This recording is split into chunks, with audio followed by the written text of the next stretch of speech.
দর্শক, ঈদ মুবারক। শুরু হলো সব খবর। নিয়মিত আয়োজনে স্বাগত জানাচ্ছি আপনাদের সবাইকে।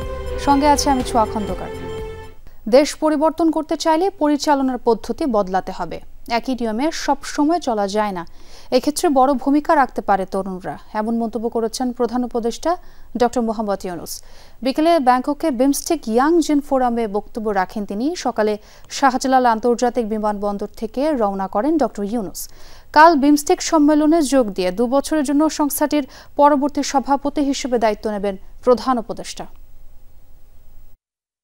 থাইল্যান্ডে ষষ্ঠ বিমস্টেক সম্মেলনে যোগ দিতে বৃহস্পতিবার সকাল 8:55 ঢাকা ছাড়েন ডক্টর মোহাম্মদ ইউনূস। এরপর স্থানীয় সময় দুপুর 12টায় ব্যাংককে পৌঁছান তিনি। সুবর্ণভূমি বিমানবন্দরে অবতরণ করে প্রধান উপদেষ্টাকে বহনকারী বিমান স্বাগত জানান থাই মন্ত্রী জিরাপর্ন সিন্ধুপ্রাই। বিকেলে বিমস্টেক ইয়ং জেনারেশন ফোরামে যোগ দেন তিনি। তরুণ নেতৃত্ব তৈরি করতে বিমস্টেকে এই আয়োজন। সেখানে কিনোট স্পিচ দেন প্রধান উপদেষ্টা ডক্টর ইউনূস। যাতে সৃজনশীলতা ও উদ্ভাবনী ক্ষমতা বাড়ানোর পরামর্শ দেন এই নোবেলজয়ী। জোর দেন পরিবর্তনের ওপর। You cannot create a world with the same system. If you want to change the world, you have to change the system. There's no other option for you, no matter how you argue with it. If you go by the same road, you'll always get to the same destination. If you want to go to a new destination, you have to build a new road. এর আগে doctor Yunus গ্রামীণ bank নিয়ে নিজের অভিজ্ঞতা ভাগাভাগি করেন। বলেন, শুধু মুনাফার জন্য ব্যবসা করলে হবে না, সমাজকে বদলানোর জন্য কাজ করতে হবে। সম্পদের ভারসাম্য আনতে হবে, ভাবতে হবে পরিবেশের কথা। First condition of the new civilization, the businesses should not be greed driven. So greed part has to be squeezed out in the new civilization. Greed will destroy us. প্রধান উপদেষ্টা আরো বলেন, ব্যবসায় মুনাফা পর্যন্ত ঠিক আছে, কিন্তু যখনই উদ্যোক্তার মনে লোভ চলে আসবে, সে ব্যবসা ধ্বংস হতে বাধ্য। মূল বক্তব্য শেষে তরুণদের বিভিন্ন প্রশ্নের উত্তর দেন ডক্টর মোহাম্মদ ইউনূস। তানভীর মৌসুম, যমুনা নিউজ। মার্কিন বাজারে বাংলাদেশের পণ্য প্রবেশে বাড়তি শুল্ক আরোপে ঝুঁকির মুখে পড়তে পারে রফতানি বাণিজ্য। রফতানি কমে যেতে পারে বলেও আশঙ্কা অর্থনীতিবিদ এবং কূটনীতিকদের। মুক্তবাজার অর্থনীতিতে অতিরিক্ত শুল্ক কমিয়ে বাংলাদেশকেও উদ্যোগী হতে হবে বলেও মনে করেন তারা। বাড়তি শুল্কের চাপ কমাতে মার্কিন প্রশাসনের সাথে যোগাযোগ বাড়ানোর পরামর্শ অর্থনীতিবিদদের। বাংলাদেশি রপ্তানি পণ্যের সবচেয়ে বড় বাজার যুক্তরাষ্ট্র। দেশটিতে বছরে গড়ে রপ্তানি হয় $8.5 বিলিয়ন পণ্য। এর প্রায় পুরোটাই তৈরি পোশাক। মার্কিন বাজারে বাংলাদেশি পণ্য প্রবেশে 37% শুল্ক আরোপ করেছে ট্রাম্প প্রশাসন। এর ফলে দেশটিতে পণ্য রপ্তানিতে বড় ধরনের ধাক্কা খেতে পারে বলে আশঙ্কা অর্থনীতিবিদদের। বিশেষ করে ঝুঁকির মুখে পড়বে তৈরি পোশাক শিল্প। অসম্ভব রকম গার্মেন্টস নির্ভর রপ্তানিতার খাত, এবং সেখানে ইউএস এর বাজারে বড় ধাক্কা খাওয়ার সম্ভাবনা আছে, ঝুঁকি আছে। আমার কাছে মনে হয় যে এই ধরনের ঘটনা যদি ঘটে, যে ইউএস এর বাজারে গার্মেন্টস এর রপ্তানি কমে যায়, আমার কাছে মনে হয় যে সেটা আমরা প্রেডিক্ট করতেই পারি যে এরকম সিচুয়েশন থেকে, যে এই উচ্চ শুল্কের কারণে মার্কিন বাজারে পণ্য মূল্য বেড়ে যাবে। শুধু বাংলাদেশ না, যে কোনো দেশ থেকেই পণ্য নিতে গেলে এই দেশগুলো তাদের পণ্য মূল্য বেড়ে যাবে, এবং এই উচ্চ পণ্য মূল্যের কারণে তাদের ভোক্তারা তুলনামূলকভাবে কম কিনবেন, এটাই বোঝা যায়। এফেক্টিভ সম্ভবত আমাদের উপরে তুলনামূলকভাবে বেশি পড়বে বলে আমাদের আশঙ্কা হয়। বাণিজ্য ঘাটতি কমিয়ে আনতেই শুল্ক আরোপ করেছে মার্কিন প্রশাসন। যদিও এ উদ্যোগ কতটা যৌক্তিক তা নিয়ে প্রশ্ন আছে অর্থনীতিবিদদের। শুল্ক কমিয়ে আনতে দেশটির সাথে বাণিজ্যিক এবং কূটনৈতিকভাবে যোগাযোগ বাড়ানোর পরামর্শ তাদের। প্রায় সকল দেশই মার্কিন প্রশাসনের সাথে তারা তাদের মতো করে নেগোসিয়েশন আগামী দিনে কন্টিনিউ করবেন, চালিয়ে যাবেন, এবং বাংলাদেশেরও উচিত হবে মার্কিন যুক্তরাষ্ট্রের সাথে বিভিন্নভাবেই এই নেগোসিয়েশনগুলো চালানো। অবশ্যই ইউএস এর সাথে এনগেজড হতে হবে, ইউএস এর পলিসি মেকারদের সাথে, ইউএস এর সাথে শুধুমাত্র বাণিজ্যের ক্ষেত্রে না, ডিপ্লোম্যাটিক লেভেলে কিন্তু এনগেজ হওয়া দরকার। এবং সেই জায়গাতে কিন্তু কোনো জায়গা আমার কাছে মনে হয় এই যে রেসিপ্রোকাল ট্যারিফ ক্যালকুলেশনে যে এক ধরনের ধোঁয়াশা আছে, এই জায়গাটা কিন্তু বাংলাদেশে আমার কাছে মনে হয় এনগেজ হওয়ার সুযোগ আছে, এবং এই বিষয়গুলো আরো পরিষ্কার করা। কূটনৈতিকরাও বলছেন মার্কিন উদ্যোগে রপ্তানি ক্ষতিগ্রস্ত হবে, তবে প্রতিযোগিতায় টিকে থাকতে সক্ষমতা বাড়াতে হবে। একই সাথে বিকল্প বাজারের বিষয়েও গুরুত্ব দেন তারা। ক্ষতিটা পুষিয়ে নিতে চান, তাহলে কিন্তু আমাদের অভ্যন্তরীণভাবে কিছু উদ্যোগ নিতে হবে। আমাদের ইন্ডাস্ট্রিকে আরও এফিশিয়েন্ট কীভাবে করা যায় সেটা চিন্তা করতে হবে, ভ্যালু চেইনটাকে আরও কীভাবে সাবলীল করা যায় সেটা চিন্তা করতে হবে। পাশাপাশি আমাদের যারা ইতিমধ্যেই আমাদের যারা এই অংশীদার আছে যাদের কাছে আমরা রফতানি করি সে বাজারগুলোর দিকে আমাদের বাড়তি মনোযোগ দিতে। বিকল্প বাজারে রপ্তানি বাড়াতে সমন্বিত উদ্যোগ দরকার বলেও মনে করেন বিশ্লেষকরা। আলমগীর হোসেন, যমুনা নিউজ, ঢাকা। তিলোত্তমা ঢাকা এখন অনেকটাই অচেনা। ফাঁকা রাস্তায় ঘণ্টাখানেকের দূরত্ব পার হওয়া যাচ্ছে কয়েক মিনিটেই। এমন দুষ্প্রাপ্য অভিজ্ঞতা নিতে পরিবার পরিজন নিয়ে রাজধানী জুড়ে ঘুরে বেড়াচ্ছেন নগরবাসী। বাস্তবে সম্ভব না জানা থাকলেও এমন এক ঢাকার প্রত্যাশার কথা ছিল সবার কণ্ঠে। এই পথ চেনা, তবে পথের এই রূপ যেন স্বপ্নের মতো। ঈদের ছুটিতে বাড়ি গেছেন কয়েক লাখ মানুষ, তাই ঢাকার রাস্তায় যানবাহনের চাপ নেই মোটেও। এতে রাজধানীর অভ্যন্তরের বিভিন্ন এলাকার দূরত্ব হঠাৎ কয়েক গুণ কমে গেছে। মাত্র কয়েক মিনিটেই যাওয়া যাচ্ছে এক প্রান্ত থেকে অন্য প্রান্তে। ফার্মগেট বাস স্ট্যান্ড এলাকা। বনানী থেকে ফার্মগেট বাস স্ট্যান্ড আসতে আমাদের সময় লেগেছে 7 থেকে 8 মিনিট। স্বাভাবিক সময়ে যে সময় লাগে 40 থেকে 45 মিনিট। পিক আওয়ারে 45 মিনিটের দূরত্ব 8 মিনিটে পার হওয়া এ যেন স্বপ্নের চেয়েও বেশি। ফাঁকা ঢাকায় যানবাহনগুলোতেও যাত্রীদের চাপ নেই। বাসে ঠাসাঠাসি কিংবা বাসের দরজায় ঝুলে গন্তব্যে যাওয়ার চিরচেনা দৃশ্য চোখে পড়ছে না, বরং বাসের বেশিরভাগ সিটই এখন ফাঁকা। যাত্রীদের মুখেও স্বস্তির হাসি। তবে যাত্রী না থাকায় গণপরিবহন সংশ্লিষ্টরা কিছুটা বিপাকে। যেহেতু রাস্তাঘাট ফাঁকা, যাতায়াতে সুবিধা হইতেছে। এখন চলতেছে না, আগে ছিল, চলছিল, ইনকামও হয়েছিল, এখন ইনকাম নাই। মানুষজনের তেল খরচ উঠে পেট চলে না। রাজধানীর অন্যতম ব্যস্ত সিগন্যাল বিজয় সরণি। বলা হয় বিজয় সরণি সিগন্যাল একবারে পার হওয়া দুঃসাধ্য, তবে সেই বিজয় সরণির এমন দৃশ্য অবিশ্বাস্য। এরকম ঢাকা সবসময় চাই, কিন্তু পাই না, পুরো ফাঁকা। আমরা চাই এরা বাড়িতে থাকুক, আমরা জায়গায় মজায় থাকি। জ্যামজটের শহর কেউ চায় না, এই যে ঘুরতেছি অনেক মজা। সেই ঈদের লম্বা ছুটি কাটিয়ে 4 কিংবা 5 তারিখের মধ্যে ঢাকায় ফিরতে শুরু করবে মানুষ। আবারও ধীরে ধীরে মানুষের পদচারণায় ভরে উঠবে রাজধানীর প্রধান সড়ক, গলিপথ। আবারও সেই যানজট, তীক্ষ্ণ গাড়ির হর্ন, আগে যাওয়ার প্রতিযোগিতা। তবে এমনটি যদি সারা বছর থাকতো তাহলে দুর্বিষহ নয়, নগর জীবন হতো অসাধারণ। সুমাইয়া ঐশী, যমুনা নিউজ, ঢাকা। অন্যদিকে ঈদ উৎসব উদযাপনে মাতোয়ারা দেশবাসী। ঘুরে বেড়াচ্ছেন পরিবার পরিজন নিয়ে। রাজধানীর ঈদ বিনোদনের খবর জানবো সহকর্মী শওকত মঞ্জু শান্তর কাছ থেকে। তিনি আছেন বাহাদুর শাহ পার্কে। শান্ত, ঈদের ছুটিতে মানুষের উচ্ছ্বাস উদ্দীপনা কেমন দেখছেন সেখানে জানাবেন।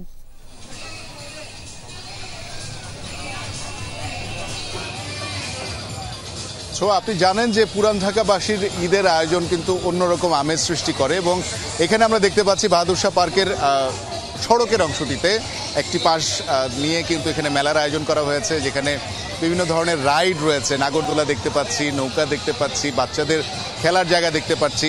একই সাথে এখানে অসংখ্য মানুষ কিন্তু এসেছেন, এবং এখানে যারা আয়োজক তারা আমাকে জানাচ্ছিলেন যে এইখানে প্রায় রাত 12টা-1টা পর্যন্ত কিন্তু মানুষ এখানে থাকেন। শুধু যে এই আয়োজন তা কিন্তু নয়, আমরা কিন্তু এখানে দেখতে পাচ্ছি বিভিন্ন ধরনের মন্ডা মিঠাই, বিভিন্ন ধরনের মিষ্টান্ন রয়েছে, মুড়ি মুড়কি রয়েছে। একই সাথে গলির ভেতরে আমরা বেশ কিছু দোকান দেখেছি যেখানে বাচ্চাদের খেলনা বিক্রি হচ্ছে, বিভিন্ন ধরনের মুখরোচক খাবার বিক্রি হচ্ছে, এবং আরও বেশ কিছু রাইড সেখানে রয়েছে। তো এখানে যারা এসছেন তারা কিন্তু তাদের এই আনন্দের কথা জানাচ্ছিলেন যে ঈদের যে খুশিটা, সেই খুশিটা আরও বহুগুণ বেড়ে যাচ্ছে, কেননা ঘর থেকে বের হয়ে তারা বিভিন্ন ধরনের আয়োজন দেখতে পাচ্ছেন, এই আয়োজনে সম্পৃক্ত হতে পারছেন, এবং মুখরোচক খাবারের সাথে সাথে তাদের যে আনন্দ আয়োজন, সেই আনন্দ আয়োজনটা সম্পন্ন করতে পারছেন।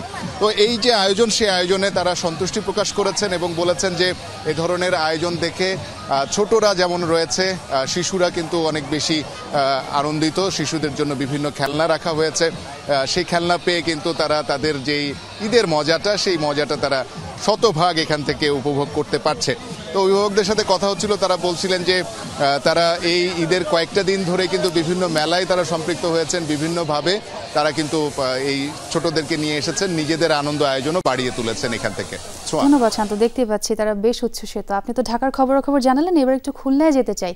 জাতিসংঘ শিশু পার্কে চলছে ঈদ মেলা, সেখানে আমার আরেক সহকর্মী অপেক্ষা করছেন, প্রবীর বিশ্বাস আছেন সেখানে। প্রবীর, সেখানকার মেলার কি কি আয়োজন থাকছে জানাবেন।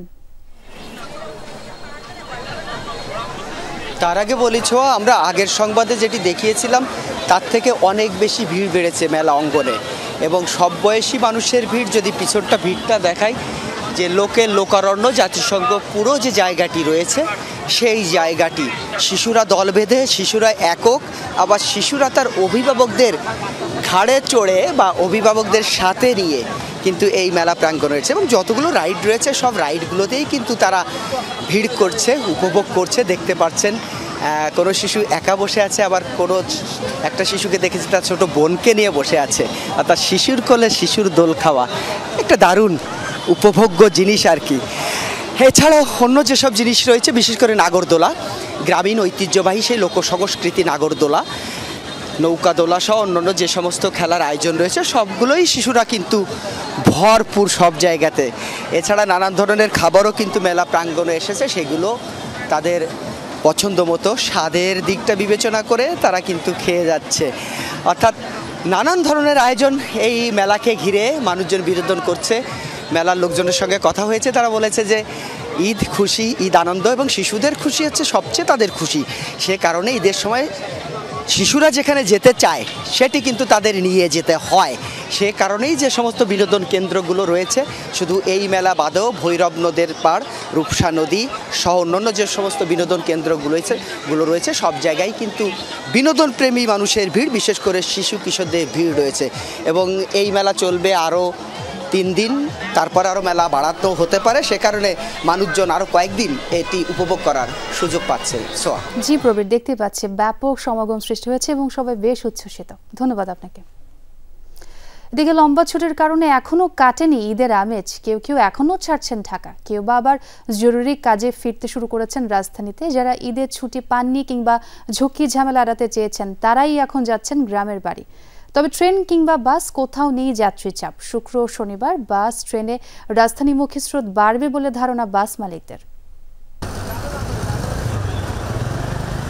ঈদের ছুটিতে সবসময় ঢাকা ছাড়েন কর্মজীবী মানুষ। পরিবার পরিজনের সাথে ঈদ আনন্দ উদযাপনে যান গ্রামের বাড়ি। এবার লম্বা ছুটি হয়, যাত্রাপথে তেমন ভোগান্তি পোহাতে হয়নি ঘরমুখ মানুষকে। যারা ঈদের ছুটি পাননি কিংবা ঝক্কি ঝামেলা এড়াতে চেয়েছেন তাদের অনেকেই এখন ছাড়ছেন ঢাকা। রোববার থেকে পুরোদমে খুলবে অফিস আদালত, তাই শুক্র ও শনিবার বাস ট্রেন লঞ্চে রাজধানীমুখী মানুষের চাপ থাকবে। ঢাকার বাইরের থেকে চাপ নাই, ঢাকাতে যাত্রী গেছে, এখন আসার মতো সে চাপটা এখন আসেনি, গাড়ি খালি আসতেছে। এমন চাপ তো পাইনি, আগের বার গাড়ি ভরছি 1800 করে, এবার মনে করেন যে 500 টাকার উপরে গাড়ি ভরতে পারিনি, কাউন্টারে ভাড়ায় 550 টাকা। যেহেতু ঈদের ছুটি এখনো শেষ হয়নি, ফিরতি ট্রেনে যাত্রীদের তেমন ভিড় নেই। ঢাকায় ফেরা যাত্রীরা জানান স্বস্তির যাওয়া আসার কথা। অন্যদিকে কেউ আবার এখন যাচ্ছেন ঘুরতে। ঢাকার বাইরে যাচ্ছি, আমাদের একটু ঘুরতেও যাচ্ছি, ছুটিতে যাচ্ছি।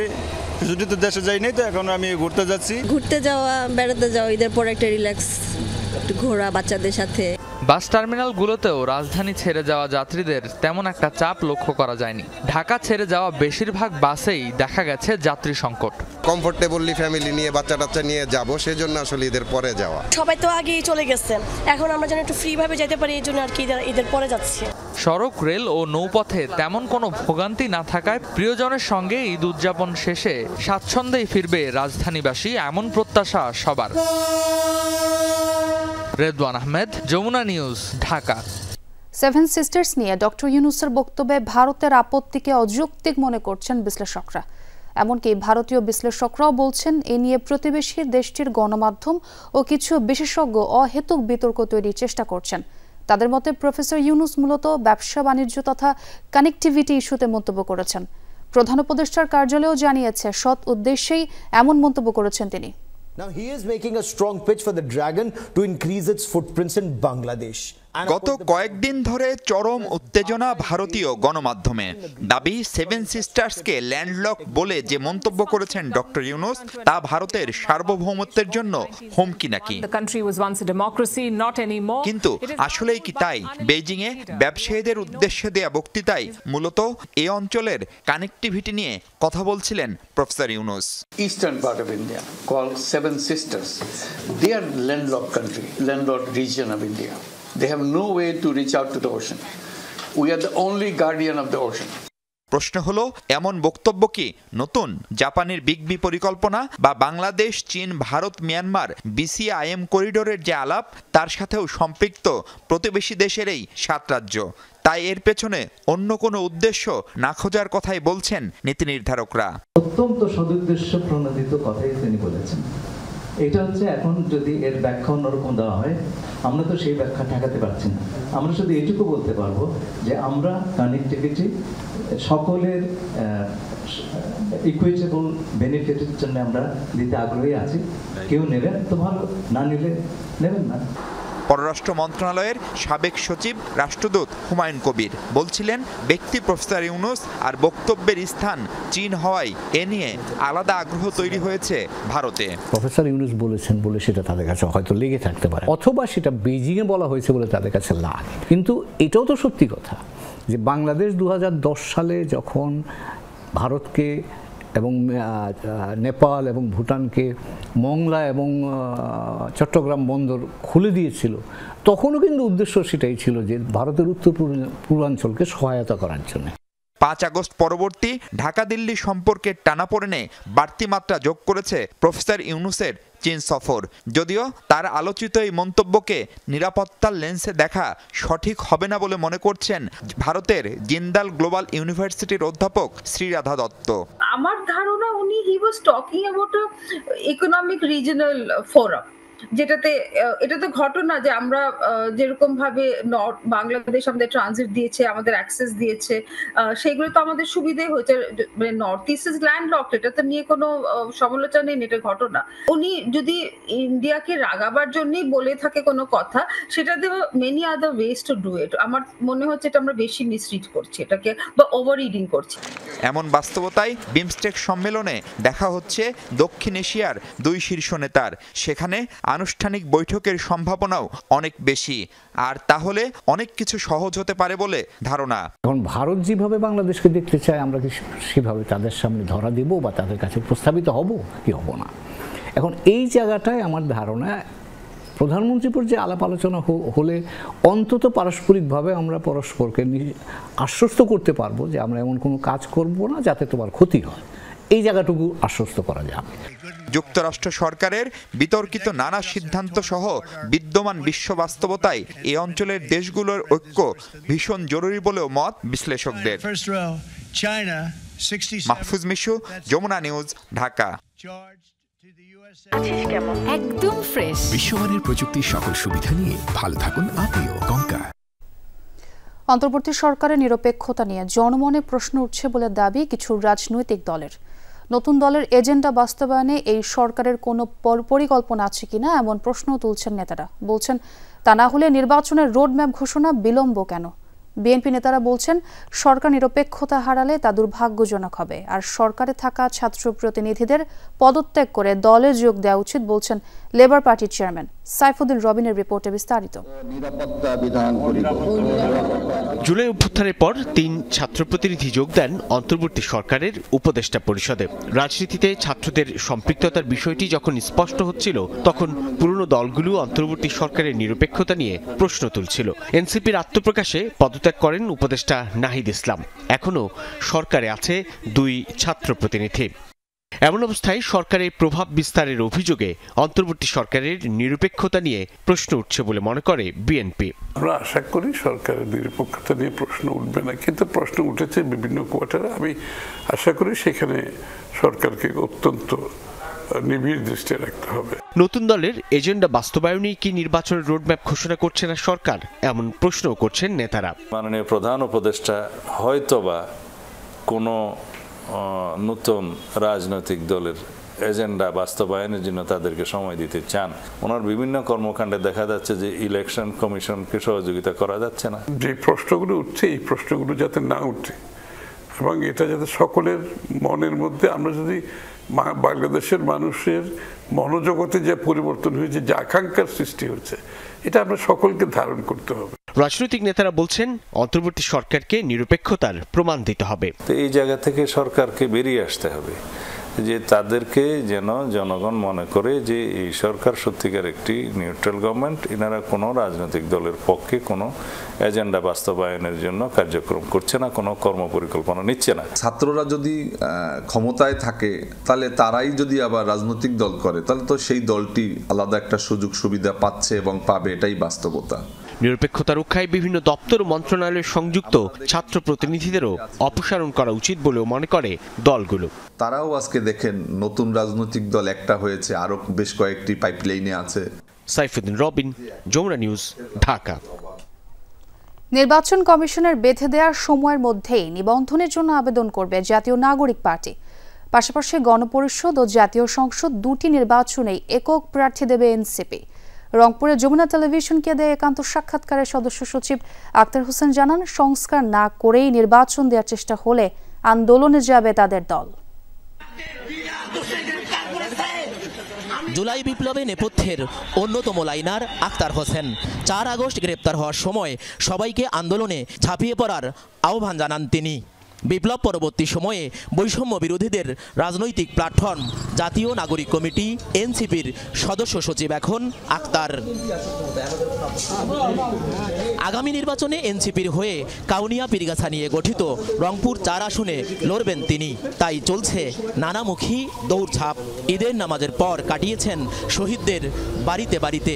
যমুনা টেলিভিশনের সাথে একান্তে কথাও বলেন আক্তার। 100টি উপজেলায় উপজেলা কমিটি এবং অফিস থাকার যে বাধ্যবাধকতার কথাগুলো বলা হয়েছে, আমরা খুব অল্প সময়ের মধ্যেই এই শর্তাদিগুলো আমরা পূরণ করতে পারবো।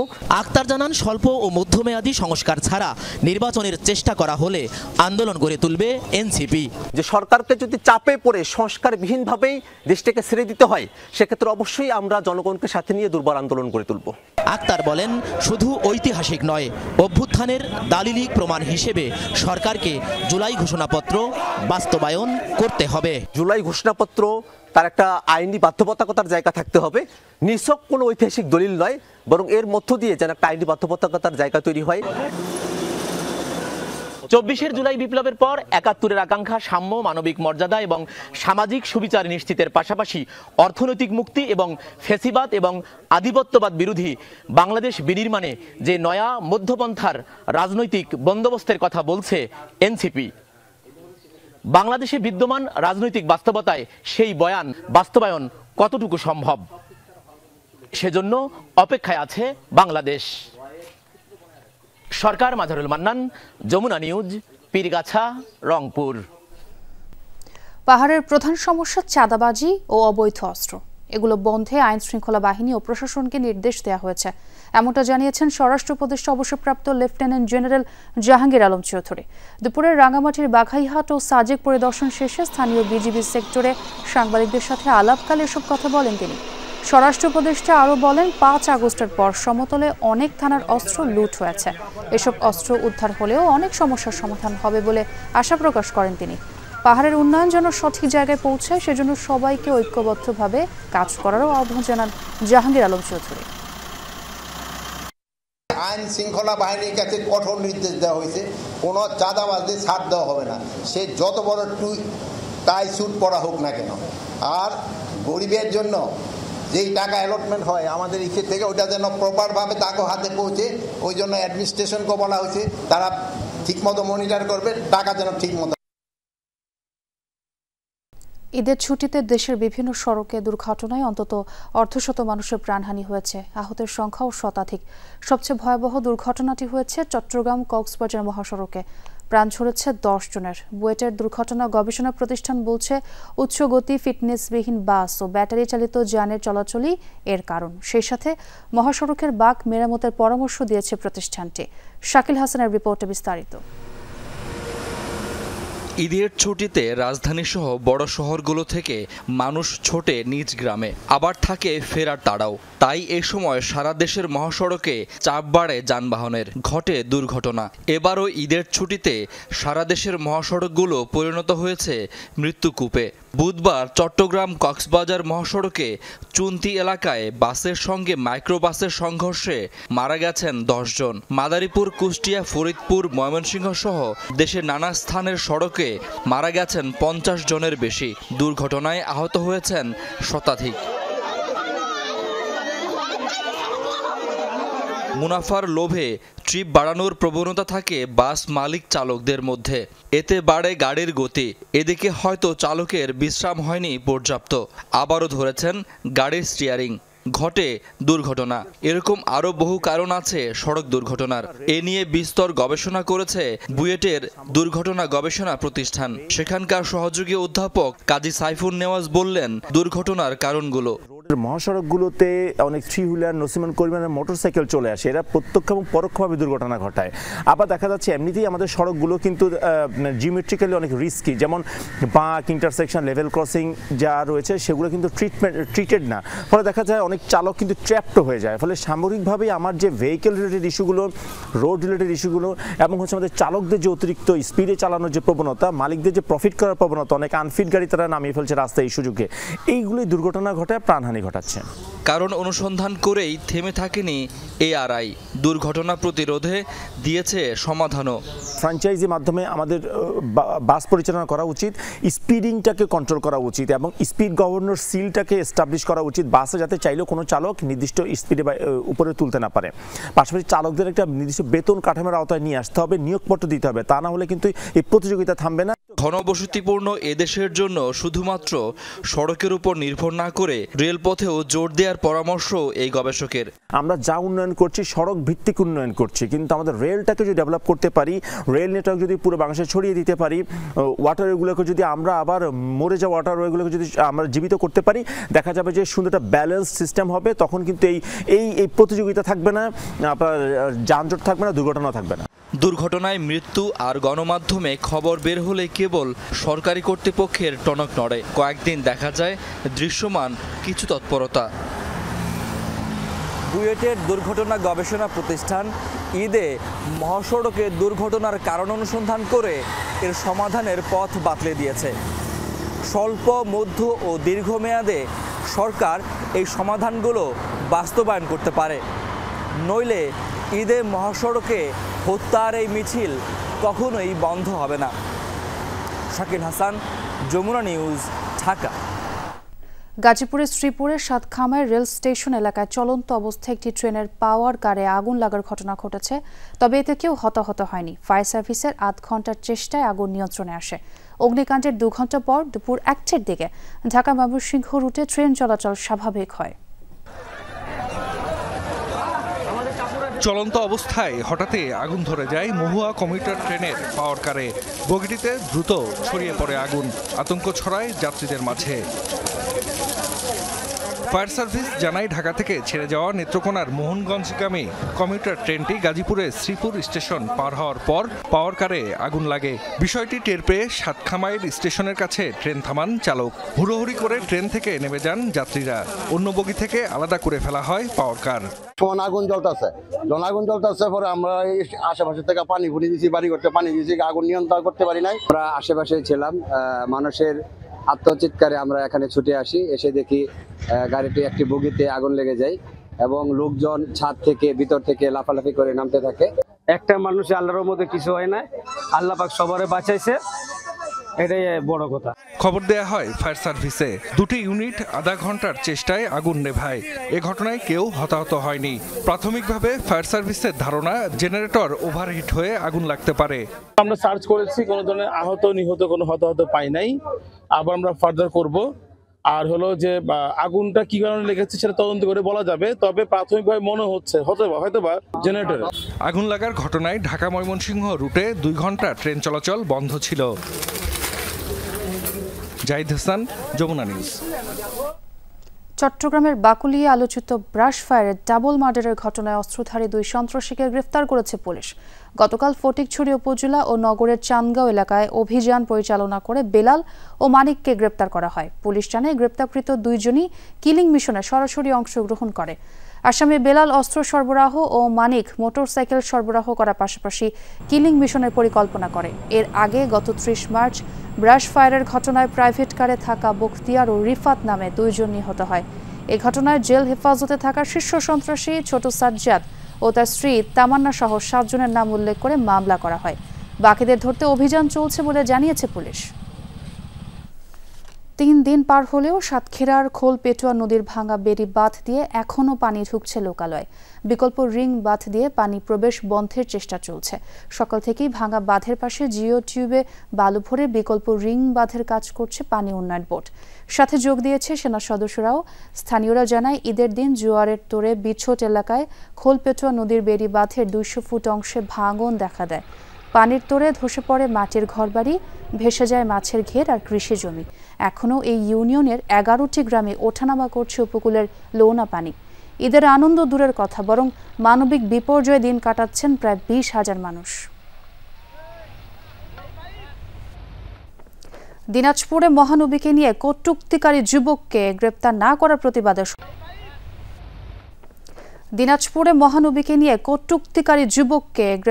করার প্রতিবাদে সড়কে বিক্ষোভ করেছে স্থানীয়রা।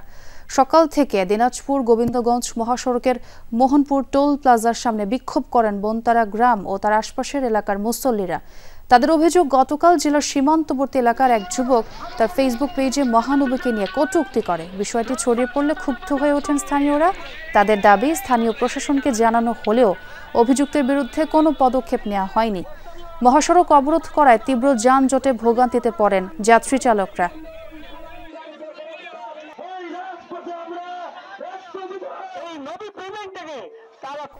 এই ছিল আজকের সব খবরের আয়োজন। এতক্ষণ সাথে থাকার জন্য ধন্যবাদ সকলকে।